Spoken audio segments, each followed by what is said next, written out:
ವೇಮಗಲ್ ಕುರುಬ್ರಲ್ಲಿ ಬೆಳ್ಳೂರು ಬೀರೇಶ್ವರ ಸ್ವಾಮಿಯ ದೊಡ್ಡ ದೇವರ ಜಾತ್ರಾ ಮಹೋತ್ಸವ. ತಲೆ ಮೇಲೆ ದೀಪ ಪಡೆದು ದೀಪಾರಾಧನೆ ಮಾಡಿದ ಕಾಡು ಸೊಣಪಿನಲ್ಲಿ ನಂದಿ ಕಂಬಿಯ ಕುಲಸ್ಥರು. ಕೋಲಾರ ತಾಲೂಕಿನ ವೇಮಗಲ್ ಕುರುಬ್ರಳ್ಳಿ ಗ್ರಾಮದಲ್ಲಿ ಅನಾದಿ ಕಾಲದಿಂದಲೂ ನೆಲೆಸಿರುವ ಬೆಳ್ಳೂರು ಬೀರೇಶ್ವರ ಸ್ವಾಮಿಯ ದೊಡ್ಡ ದೇವರ ಜಾತ್ರಾ ಮಹೋತ್ಸವ ಕುರುಬ ಕುಲದ ಐತಿಹ್ಯವಾಗಿದ್ದು, ಪ್ರತಿ 12 ವರ್ಷಕ್ಕೊಮ್ಮೆ ಜಾತ್ರೆಯನ್ನು ನಡೆಸಿಕೊಂಡು ಬರಲಾಗುತ್ತದೆ. ಅದರಂತೆಯೇ 3 ದಿನಗಳ ಕಾಲ ಜಾತ್ರೆ ಸಂಪನ್ನವಾಗಿದ್ದು, ಪ್ರಥಮ ದಿನ ಕೂಟುವ, 2ನೇ ದಿನ ಹೊಳೆ ಪೂಜೆ, 3ನೇ ದಿನ ದೀಪಾರಾಧನೆ ಕಾರ್ಯಕ್ರಮವನ್ನು ಹಮ್ಮಿಕೊಂಡಿದ್ದು, ಬೆಳ್ಳೂರು ಬೀರೇಶ್ವರ ಸ್ವಾಮಿಯ ಒಕ್ಕಲಿನ 11 ಕಂಬಿಗಳ ಎಲ್ಲ ಕುಲಸ್ಥರು, ಬಂಧು ಬಾಂಧವರು, ಸ್ನೇಹಿತರು, ಹಿತೈಷಿಗಳು ಕೂಡ ಭಾಗವಹಿಸಿ ದೇವರ ದರ್ಶನ ಪಡೆದು ತೀರ್ಥ ಪ್ರಸಾದಗಳನ್ನು ಸ್ವೀಕರಿಸಿದ್ದಾರೆ.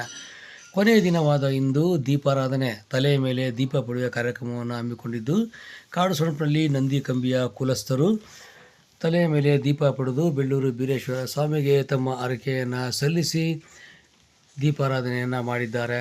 ಬನ್ನಿ ಈ ದೀಪಾರಾಧನೆಯ ವೈಭವನೊಮ್ಮೆ ಕಣ್ತುಂಬಿಕೊಳ್ಳೋಣ.